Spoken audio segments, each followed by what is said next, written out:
Donc, pour l'instant, on va faire une approche théorique et on va commencer avec ce que j'ai appelé la consistance des astres de l'astrologie. Qu'est-ce qu'un astre en astrologie?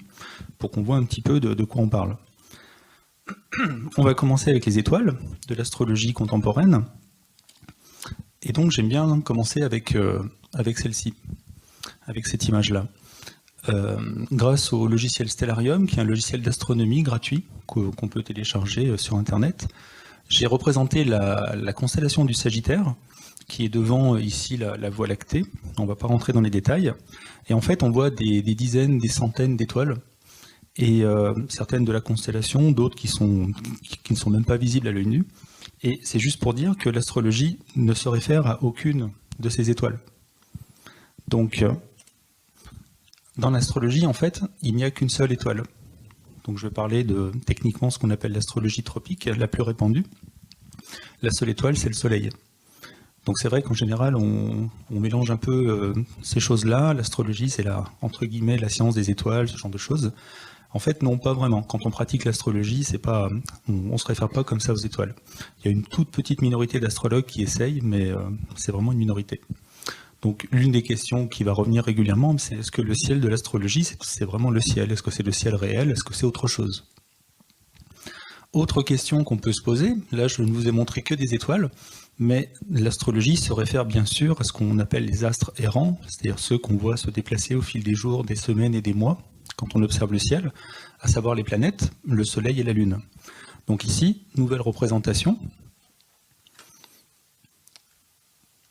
Sur l'image de gauche, j'ai représenté une région de la constellation du Lion, et on voit cette fois-ci le Soleil qui apparaît, et trois planètes qui sont Mercure, Jupiter et Vénus.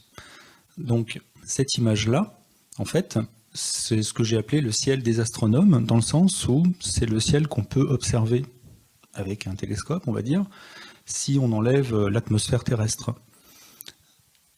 Donc on a les étoiles, on a les planètes. Sur la partie droite, donc cette nouvelle image-là, c'est la même zone du ciel avec ce que les astrologues utilisent. Donc je l'ai appelé le ciel des astrologues. On remarque, comme je l'ai dit auparavant, qu'il n'y a plus une seule étoile.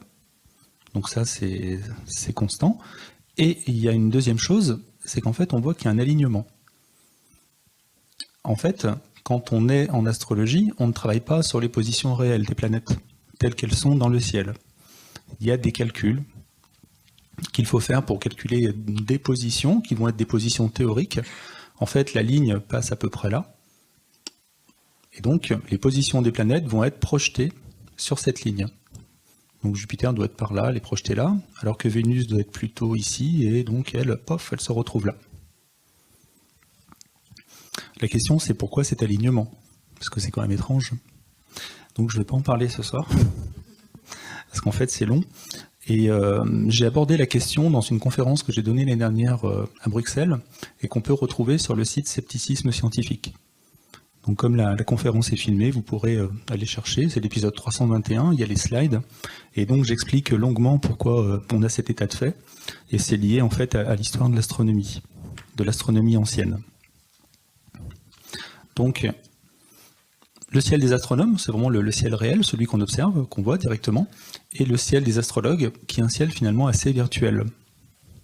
Donc la consistance des astres de l'astrologie, c'est pas tout à fait ça. C'est vraiment la même zone du ciel. Là, moi, je vous ai proposé une représentation physique, un peu telle qu'on le verrait avec nos yeux.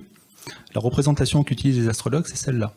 Donc c'est vraiment la même situation que j'ai représentée dans le zodiaque des signes astrologiques, qui est utilisé par les astrologues. Et en fait, je vous disais que c'était aligné, parce que c'est une partie du ciel.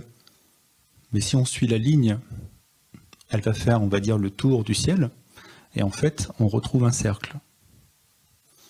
Et c'est pour cette raison que quand on voit une carte astrologique, en fait, les planètes, le Soleil, la Lune, tout ça, semblent toutes parcourir une ligne. En fait, techniquement, c'est pas celle-là, c'est la ligne qui est au milieu ici, mais peu importe, ça revient au même. Et donc voilà, on est dans une représentation qui est vraiment